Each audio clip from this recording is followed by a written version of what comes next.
ভারতীয় সংসদের বর্ষাকালীন অধিবেশনের প্রথম দিন উত্তেজনা ছড়িয়েছে দিল্লির রাজপথে।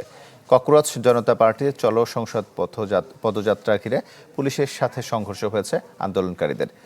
সেন্ট্রাল সেক্রেটারিয়েট সহ অন্তত 5টি ব্যস্ত মেট্রো স্টেশন বন্ধ করে দেয়ায় ভোগান্তিতে পড়েন লাখো মানুষ। ভারতের পার্লামেন্টের বর্ষাকালীন অধিবেশনের প্রথম দিনেই রণক্ষেত্র রাজধানী নয়াদিল্লি।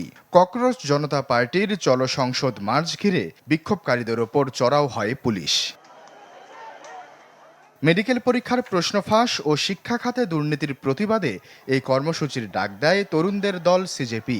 তবে একদিন আগেই অনুমতি বাতিল করে যে কোনো জমায়েতে নিষেধাজ্ঞা দেয় পুলিশ। নগদ নিয়ে এলো হার না মানা হার অফার। সর্বনিম্ন 10,000 টাকা রেমিটেন্স নগদে পাঠালে থাকছে স্বর্ণের হার জেতার সুযোগ। নিষেধাজ্ঞা অমান্য করে হাজার হাজার শিক্ষার্থী ও আন্দোলনকারী দিল্লির যন্তর মন্তর থেকে সংসদের দিকে রওনা হলে তাদের ওপর লাঠিচার্জ করা হয়। বেশ কিছু এলাকায় বন্ধ করে দেওয়া হয় মোবাইল ইন্টারনেট সেবা। সেন্ট্রাল সেক্রেটারিয়েট সহ অন্তত 5টি ব্যস্ত মেট্রো স্টেশন বন্ধ করে দেওয়ায় চরম ভোগান্তিতে পড়েন লাখো মানুষ। শনিবার ওয়াংচুক ইস্যুতে নতুন করে উত্তপ্ত হয় পরিস্থিতি। সিজেপির সাথে যোগ দিয়ে 28 জুন থেকে আমরণ অনশনে ছিলেন তিনি। শারীরিক অবস্থার অবনতি হলে তাকে জোর করে তুলে নিয়ে হাসপাতালে ভর্তি করে পুলিশ।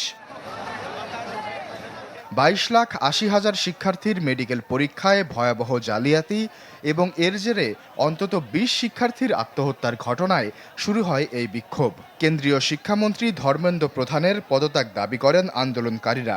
তবে পদ না ছেড়ে উল্টো বিক্ষোভকারীদের দেশের শত্রু আখ্যা দেয় বিজেপির নেতাকর্মীরা। প্রধানমন্ত্রী নরেন্দ্র মোদীর নীরবতাও আগুনে ঘি ঢালে। গেল মে মাসে একটি ব্যঙ্গাত্মক ডিজিটাল ক্যাম্পেইন হিসেবে ককরোচ জনতা পার্টির যাত্রা শুরু। যুক্তরাষ্ট্রের বোস্টন বিশ্ববিদ্যালয়ে ফেরত 30 বছর বয়সী তরুণ অভিজিৎ দীপকের হাত ধরে শুরু হওয়া আন্দোলন অল্পদিনেই সাড়া ফেলে ভারতের জেনজি প্রজন্মের মাঝে। আশ্বাস চৌধুরী, চ্যানেল 24।